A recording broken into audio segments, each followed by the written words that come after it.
കാണൂ പരസ്യരഹിതമായ ഏറ്റവും പുതിയ എപ്പിസോഡുകൾ. എന്നെ കെട്ടിപ്പിടിച്ച് ഒരുപാട് കരഞ്ഞു. ഞാനും അച്ഛനും വിചാരിച്ചത് മാഡത്തെ കാണാൻ വന്നിട്ട് കാര്യം നടന്നില്ല എന്നാ. അല്ലാതെ അമ്മ അന്ന് അവിടെ നടന്നു ഒന്നും പറഞ്ഞില്ല.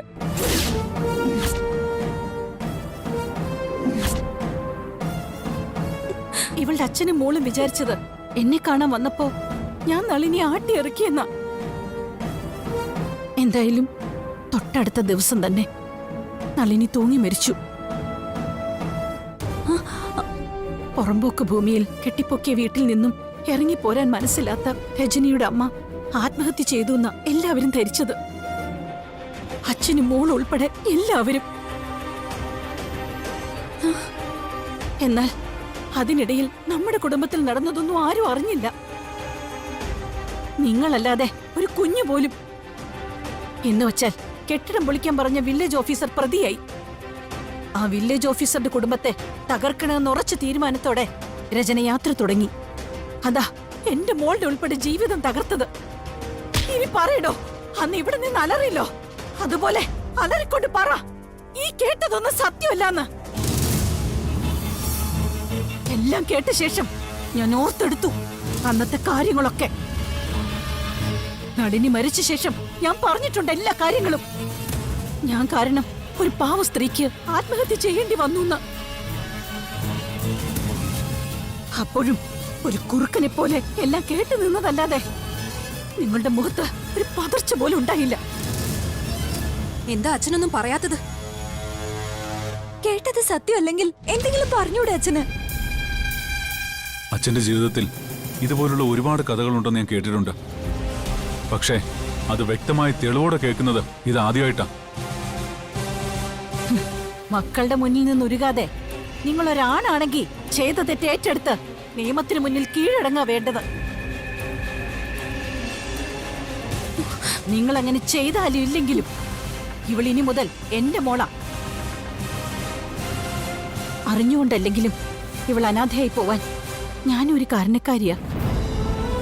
ഇവളുടെ അമ്മയുടെ മരണം മാത്രമല്ല, ഇവളുടെ അച്ഛൻ പെട്ടെന്ന് മരിക്കാൻ കാരണക്കാരിയും ഞാനാ.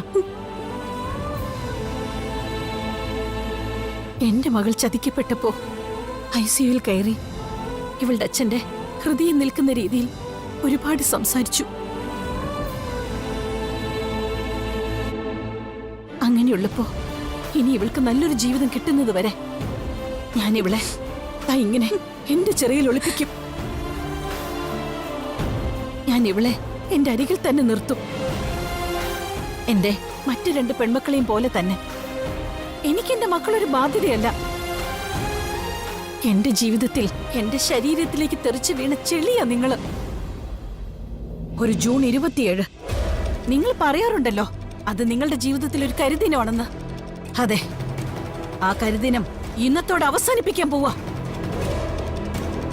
വേർപിരിഞ്ഞ പോലെയാണ് കഴിഞ്ഞതെങ്കിലും ഇനി നിയമപരമായി നമ്മൾ വേർപിരിയും. പിന്നെ അതിനു മുൻപ് നിങ്ങൾക്കൊരു ദുഃഖവാർത്ത കൂടിയുണ്ട്. സസ്പെൻഷനിലായിരുന്ന എന്നെ തിരിച്ചെടുക്കാനുള്ള ഓർഡറായി.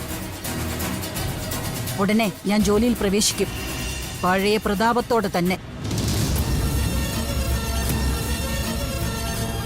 എന്റെ തെറ്റ് ഞാൻ മനസ്സിലാക്കുന്നു. ഇനിയുള്ള ജീവിതം എങ്ങനെ മുന്നോട്ട് കൊണ്ടുപോകണമെന്ന് എനിക്കറിയാം. വീടൊരു കോടതിയാണെങ്കിൽ ഈ കോടതിയിൽ ഞാൻ പരാജയപ്പെട്ടു. അവസാന വിധി എനിക്കെതിരാണ്. ഭാര്യയും മക്കളും തള്ളി പറയുന്നതോടെ അവര് ഗൃഹനാഥന്റെ തെറ്റുകൾ തിരിച്ചറിഞ്ഞ് അയാളെ അവരുടെ മനസ്സിൽ നിന്ന് ഇറക്കി വിടുന്നതോടെ അയാൾ അവിടുന്ന് പോണം. ഒരിക്കലും മടങ്ങി വരാത്ത ഒരു പോക്ക്. ഞാനും പോവാ.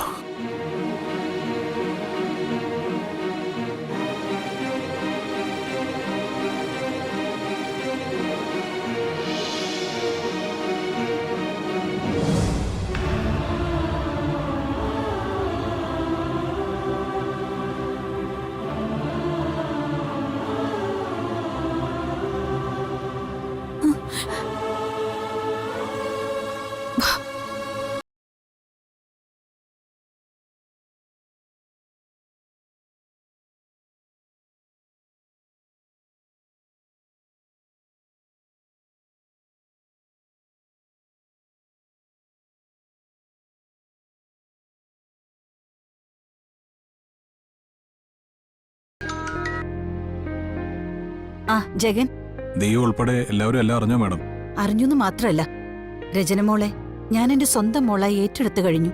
ആ, ഇതുവരെ ചെയ്തതിനൊക്കെ അവള് കാല് പിടിച്ച് മാപ്പ് പറയുകയും ചെയ്തു. സത്യത്തിൽ എന്താണ് സംഭവിച്ചത്? കഥയിലെ പ്രധാന വില്ലൻ എന്റെ ഭർത്താവ് തന്നെയാ. അയാള് കുറ്റം സമ്മതിച്ചു കഴിഞ്ഞു. എന്നെ കാണാനായി അന്ന് വീട്ടിലെത്തിയ രജനയുടെ അമ്മയോട് മോശമായി പെരുമാറിയതും അവരെ ഇല്ലാതാക്കിയതും അയാളാ. എന്തായാലും സത്യം പുറത്തുകൊണ്ടുവന്നതിന് എനിക്ക് ജഗനോട് തീർത്താ തീരാത്ത നന്ദിയുണ്ട്. അത് എന്നും ഞാൻ മനസ്സിൽ സൂക്ഷിക്കുകയും ചെയ്യും.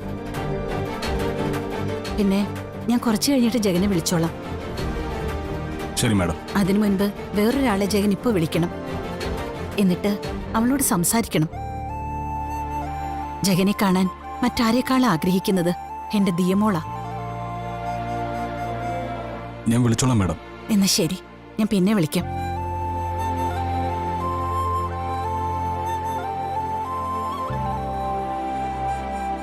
എന്താണ് അവിടെ മഞ്ഞുരുകിയോ? ദിയയുടെ അമ്മയെ വിളിച്ചത്. രജനെ അവര് സ്വന്തം മോളായിട്ട് ഏറ്റെടുത്ത് കഴിഞ്ഞു. അവരൊരു നന്മയുള്ള സ്ത്രീയാണ് അണ്ണ. എന്നിട്ട് രജന സംശയിച്ചതോ അവരെ? ആ, അത് കഥകൾ അറിയാത്തോണ്ടായിരുന്നില്ലടാ. ഇന്നിപ്പോ എല്ലാം അറിഞ്ഞു കഴിഞ്ഞു.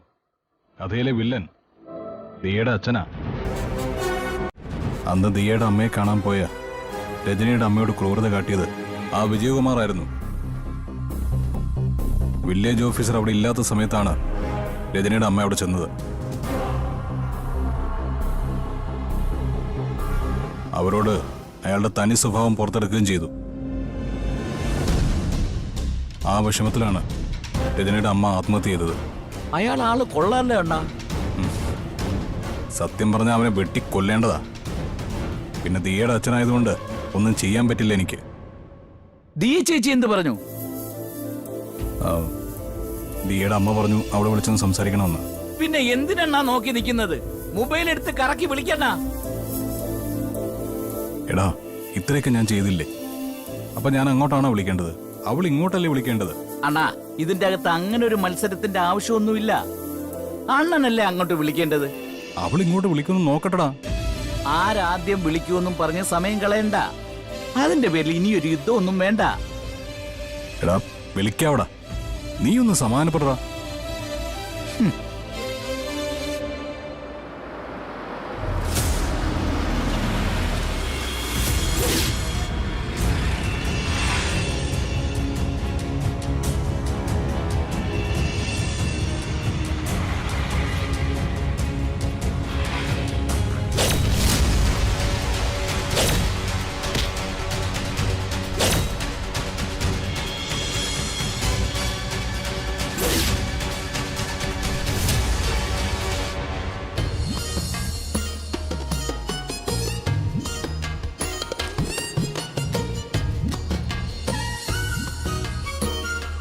വിളിച്ചില്ലല്ലോ അണ്ണ.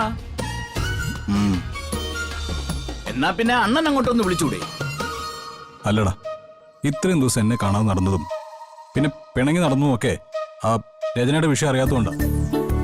അവസാനം ഞാൻ ആ കാർത്തിന്ന് വരെ അവളെ രക്ഷിച്ചു.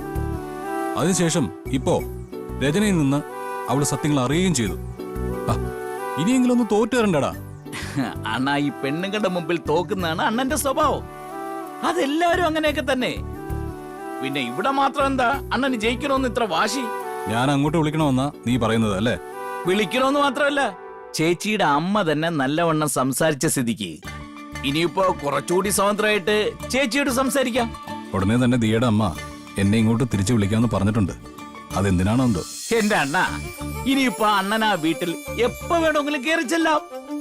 ചേച്ചിയെ കാണാം. അണ്ണൻ ആ വീട്ടിൽ ഒരു അംഗമായി കഴിഞ്ഞു. എന്തായാലും ഞാനൊരു ഗുണ്ടയല്ലടാ. ആ ഗുണ്ട ഉള്ളത് കൊണ്ടാ ഇപ്പൊ ആ കുടുംബം നിലനിൽക്കുന്നത്. ചേച്ചിയും ചേച്ചിയുടെ അമ്മയൊക്കെ ജീവിച്ചിരിക്കുന്നത്. അവർക്ക് അത് ആലോചിക്കാനുള്ള കഴിവില്ലേ, ബുദ്ധിയില്ലേ? ഇന്നത്തെ കാലത്തെ ഒരു ഡോക്ടറെ എഞ്ചിനീയറെ കല്യാണം കഴിക്കുന്നതിൽ ഒരു കാര്യമില്ല. ഒരു ഗുണ്ട തന്നെ ഒരു വീട്ടിൽ വേണം. ഒരു പട്ടി അല്ലെങ്കിൽ ഒരു ഗുണ്ട. നീ എന്നെ പട്ടിയാക്കണോടാ? അല്ലണ്ണ, ഈ പറഞ്ഞ രണ്ടു പേർക്കുമാണ് ആൾക്കാരോട് ഒരു സ്നേഹമുള്ളത്. നമ്മൾ ആരെങ്കിലും ചതിക്കണ്ട. നീ ഇങ്ങനെ പുറത്തൊന്നും പോയി പറയരുത് കേട്ടോ. വെറുതെ സംസാരിച്ച സമയം കളയാതെ അന്ന് അങ്ങോട്ട് വിളിച്ചേ. വിളിക്കാം അല്ലേ? വിളി.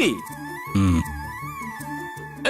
ഇങ്ങോട്ടെ, ഞാൻ വിളിച്ചു തരാം. അല്ലെങ്കിൽ അണ്ണ വിളിക്കത്തില്ല. എടാ, എന്നെ ഫോൺ ഇങ്ങ് തരാം. അയ്യോ ദാ തേടി വള്ളി കാലി ചുറ്റി. ഞാൻ പറഞ്ഞില്ലേ നീ ഇങ്ങോട്ട് വിളിക്കുമെന്ന്. നീ ഇതാ. പെട്ടെന്നൊന്നും ഞാൻ തരത്തില്ല. തരില്ല.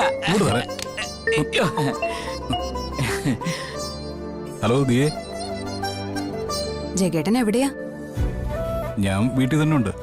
സത്യം പറഞ്ഞാ എനിക്ക് ദേഷ്യം തോന്നുവോ? അത് ശരി, ഇപ്പോഴും? അല്ലെങ്കിൽ പിന്നെ ഇതുപോലൊരു സംഭവം ഉണ്ടായിട്ടും അത് എന്നോട് പറയാതിരിക്കോ? അതിന്റെ പേരിലല്ലേ ഞാനും രജനിയും തമ്മില് ഇത്രയധികം തല്ലുണ്ടായത്. ഞാൻ ബുള്ളറ്റുമായിട്ട് പിണങ്ങി നടന്നത്. എന്നോട് ആരെങ്കിലും ഒരു കാര്യം പറയരുതെന്ന് പറഞ്ഞാ അവര് പറയുന്നതിൽ ന്യായം ഉണ്ടെങ്കിൽ അത് ഞാൻ മനസ്സിൽ തന്നെ വെച്ചിരിക്കും. എന്നിട്ട് അവസാനം എന്നോട് പറയാത്തത് എന്റെ അമ്മയോട് പറഞ്ഞല്ലോ. അത് പറഞ്ഞില്ലെങ്കിൽ കാര്യങ്ങൾ വഷളാവുമെന്ന് തോന്നിയോണ്ടാ പറഞ്ഞത്. അതുകൊണ്ട് സത്യം എന്താണെന്ന് ഇപ്പൊ എല്ലാവരും തിരിച്ചറിഞ്ഞല്ലോ. അതെ. എന്നിട്ട് വക്കീലിന്റെ അവസ്ഥ എന്താ ഇപ്പോ? എന്താന്നറിയില്ല, വീട് വിട്ടു പോയി. നിയമത്തിന് മുന്നിൽ കീഴടങ്ങുമെന്നാ പറഞ്ഞത്. വെട്ടിക്കീറേണ്ട പ്രവൃത്തിയാണ് അങ്ങനെ ചെയ്തത്. എങ്കിലും കാര്യങ്ങൾ എത്രത്തോളമായി? വർഷം ഇത്രയായി. ഇനി അങ്ങേരോട് നിങ്ങൾക്കൊക്കെ ക്ഷമിച്ചുകൂടെ? അങ്ങേർക്ക് തെറ്റ് മനസ്സിലായെങ്കിൽ. ആര് ക്ഷമിച്ചാലും എന്റെ അമ്മ ഒരു കാലത്തും അച്ഛനോട് ക്ഷമിക്കില്ല. അതുപോലെ ഒരു ചതിയ രചനയുടെ അമ്മയോട് അങ്ങേര് ചെയ്തത്. അതിപ്പോ അവര് മാത്രമല്ല, അച്ഛൻ കാരണം ഒരുപാട് സ്ത്രീകൾക്ക് ഇതുപോലെ കണ്ണീര് കുടിക്കേണ്ടി വന്നിട്ടുണ്ട്. അതൊക്കെ നമ്മൾ ക്ഷമിച്ചാലും ദൈവം ക്ഷമിക്കില്ല ജഗേട്ട. ഇങ്ങതാ, ദേ അമ്മ വന്നു, ഞാൻ കൊടുക്കാം. അതെ, ഞാൻ എന്റെ മോളുടെ മുന്നിൽ വെച്ച് പറയാ, ഇനി എപ്പോ വേണമെങ്കിലും ജഗനി വീട്ടിലേക്ക് വരാം. എന്റെ മോളെ കാണാം, അവളെ സ്നേഹിക്കാം. ഇപ്പൊ ജയൻ സഞ്ചരിക്കുന്ന വഴികളോടും ചെയ്യുന്ന തൊഴിലിനോടും എനിക്ക് വിയോജിപ്പുണ്ട്. എങ്കിലും അതിൽ നിന്നൊക്കെ മുക്തനായി ഈ ഗുണ്ടെന്ന പേര് സാവകാശം ഇല്ലാതാക്കിയാൽ എനിക്ക് വിരോധമൊന്നുമില്ല നിങ്ങൾ തമ്മിൽ ഒന്നിക്കുന്നത്. ഒന്നും മറച്ചുവെക്കുന്ന സ്വഭാവം എനിക്കില്ല. അതുകൊണ്ട് തുറന്നു പറയുന്ന ജഗനെപ്പോലുള്ളവര് ഈ നാട്ടിൽ വേണം. നിങ്ങളുടെ നന്മ ഞാൻ പൂർണ്ണമായും തിരിച്ചറിഞ്ഞു കഴിഞ്ഞു. ഇനിയിപ്പോ നിങ്ങൾ തമ്മിൽ സ്നേഹിക്കുന്നത് തെറ്റാണെന്ന് പറയാൻ എനിക്കാവില്ല. അതുകൊണ്ടാണ് ഞാൻ കൂടെ നിൽക്കുന്നത്. ഏതായാലും ഇടയ്ക്ക് ഇങ്ങോട്ട് ഇറങ്ങണം. ഞങ്ങളൊരു സദ്യ ഒരുക്കുന്നുണ്ട് ജഗന് വേണ്ടിയിട്ട്. പിന്നെ എപ്പോ വീട്ടിൽ നിന്ന് ഭക്ഷണം കഴിക്കണമെന്ന് തോന്നിയാലും ഇങ്ങോട്ട് വരാം. ഇനി ഇവിടെ ഒരു അമ്മയുണ്ട് ജഗന് വച്ച് വിളമ്പാൻ.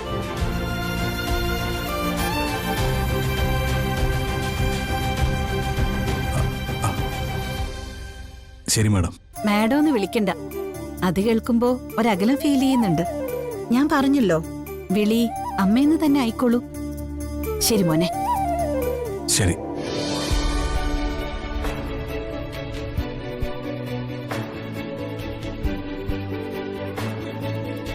കേട്ടല്ലോ പറഞ്ഞത്. അതിനിനി ഒരു മറയുടെ ആവശ്യമില്ല. അയാളെ വിശ്വസിക്കാം. അതുകൊണ്ട് തന്നെ അയാളെ സ്നേഹിക്കാം.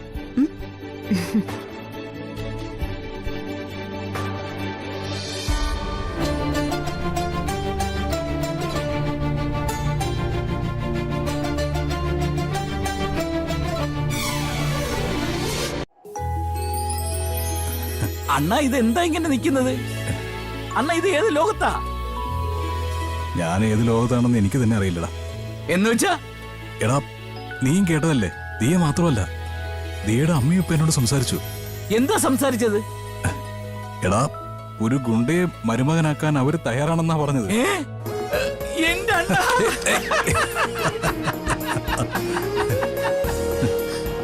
എടാ എടാ ദിയെ കല്യാണം കഴിക്കുന്നല്ലേ അവളുടെ അമ്മയ്ക്ക് എതിർപ്പില്ലാന്ന് പറഞ്ഞതിനേക്കാളും എനിക്ക് സന്തോഷമായത് എന്നെ അവർ മോനായിട്ട് ഏറ്റെടുത്തതില്ല. എനിക്ക് 4-5 വയസ്സ് തികയുന്നതിന് മുമ്പാണ് എൻ്റെ അമ്മയെ ഞാൻ അമ്മയെന്ന് വിളിച്ചത്. പിന്നെ ചേരിയിൽ വെച്ച് നമുക്ക് ഒരുപാട് അമ്മമാരുണ്ടായിട്ടുണ്ട്. എങ്കിലും എന്നെ ഒരു മകനായിട്ട് അവർ കാണുന്നെന്ന് പറഞ്ഞപ്പോ അറിയാതെ എൻ്റെ കണ്ണ് നിറഞ്ഞു പോയടാ. അണ്ണാ, ഓരോരുത്തർ തമ്മിൽ കണ്ടുമുട്ടുന്നത് ചില ഉദ്ദേശങ്ങളൊക്കെ ഉണ്ട്. നിങ്ങൾ തമ്മിൽ കണ്ടുമുട്ടിയത് ഒന്നിക്കാൻ തന്നെയാണ്. അല്ലെങ്കിൽ പിന്നെ എന്റെ ഓർമ്മയിൽ ഇത്രയധികം ഒരു പെൺകുട്ടിയെ സ്നേഹിച്ചിട്ടില്ല. ആ നീ പറഞ്ഞ ശരിയാ. നമ്മുടെ പോക്ക് ശരിയല്ലാത്തതുകൊണ്ട്, നമ്മൾ വെട്ടും കുത്തുമായിട്ട് നടക്കുന്നതുകൊണ്ട് എങ്ങനെയും അതുപോലൊരു പെൺകുട്ടിയെ കൂടെ നിർത്തുമെന്നുള്ള ആശങ്കയായിരുന്നു എനിക്ക്. എന്നാൽ ഇന്ന് അവർ തന്നെ അതെല്ലാം അറിഞ്ഞു വെച്ചുകൊണ്ട് എന്നോട് ഇങ്ങനെ സംസാരിച്ച സ്ഥിതിക്ക് ഇനി നമുക്കൊന്ന് മാറാൻ നോക്കണം. അങ്ങനെ മാറിക്കഴിഞ്ഞാ വെട്ടേറ്റ് വീഴുമെന്ന് അണ്ണൻ തന്നെയല്ലേ പറഞ്ഞത്? അങ്ങനെ ഒരു നേരിയ ഭയം എനിക്കും ഇല്ലാതില്ല. നമ്മളെ സംരക്ഷിക്കാനുള്ള ആരോഗ്യം നമുക്ക് കിട്ടിയിട്ടുണ്ട്. പിന്നെ ആയുസിനെ പിടിച്ചെടുത്തുന്നത് നമ്മളാരും അല്ലല്ലോ. ദേ ഇപ്പൊ നമ്മൾ അങ്ങോട്ട് പുറത്തേക്ക് ഇറങ്ങുമ്പോ ഒരു വണ്ടി വന്ന് തട്ടിയാലും നമ്മൾ തീരാം. അതുകൊണ്ട് മരണത്തെക്കുറിച്ച് ചിന്തിച്ചിട്ട് ഇഷ്ടപ്പെട്ട പെണ്ണിനെ ഒഴിവാക്കുന്നില്ല. പറഞ്ഞു നോക്കാം നമ്മുടെ സാഹചര്യമൊക്കെ. എന്നിട്ടും അവർക്ക് സമ്മതമാണെങ്കിൽ പിന്നെ ഒരു ജീവിതത്തെപ്പറ്റി ചിന്തിക്കാം. ഓ, നമുക്കിതൊന്ന് അടിച്ചു പൊളിക്കേണ്ട അണ്ണാ. തീയുടെ അമ്മ വിളിച്ചിട്ടുണ്ട് ഒരു സദ്യ കഴിക്കാൻ. പോകുമ്പോ ഒറ്റയ്ക്ക് പോരുത്, ഞാനും കൂടെ വരും. എന്തായാലും ഇന്ന് നമുക്ക് രണ്ടുപേർക്കും ഒന്ന് കത്തി കേറണം. ശരിയടാ, ശരി. ഓക്കേ? ആ ഓക്കേ.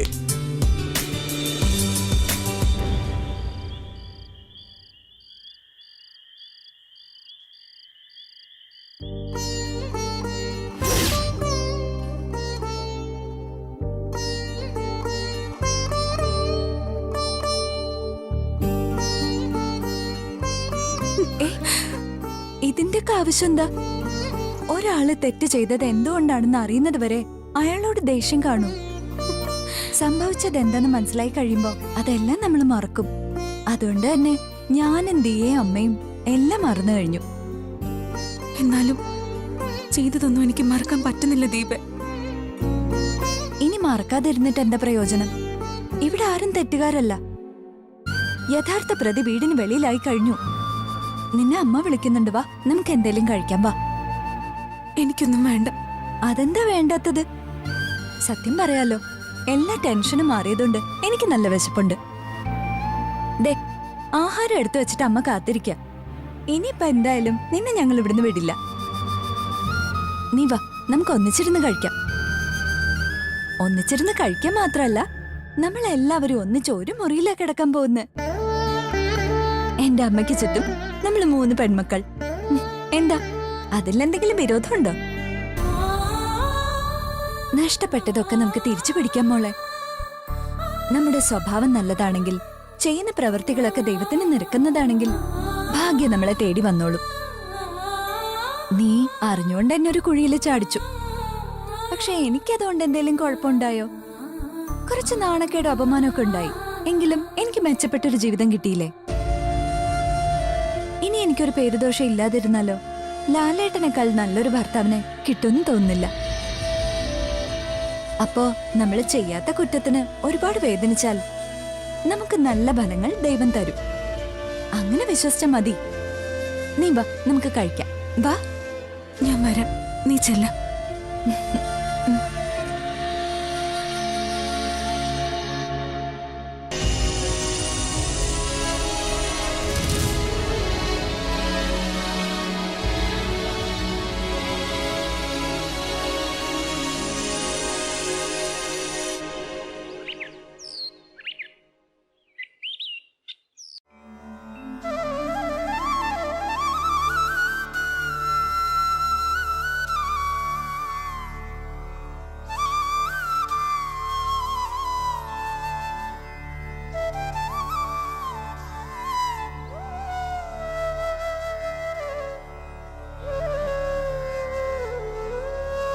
കൃഷ്ണ, ഗുരുവായൂരപ്പ, പുതിയൊരു തുടക്കമാണ്.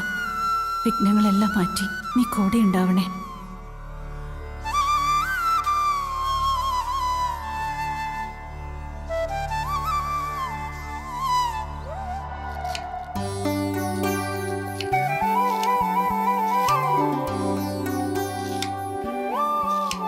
അമ്മേ, ആ മോള് കുളി കഴിഞ്ഞെത്തിയോ? ആ ഞാൻ രാവിലെ തന്നെ എഴുന്നേറ്റ് കുളിച്ച് റെഡിയാവുന്ന ശീലമുണ്ടേ. ട്യൂഷൻ എടുക്കാനൊക്കെ പോവായിരുന്നു പണ്ട്.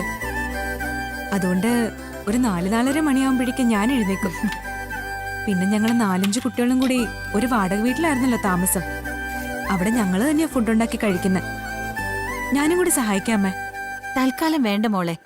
ഇതൊക്കെ അമ്മയ്ക്കൊരു ശീലമായതുകൊണ്ട് മറ്റാരെയും കൈ തൊടിയിക്കാറില്ല.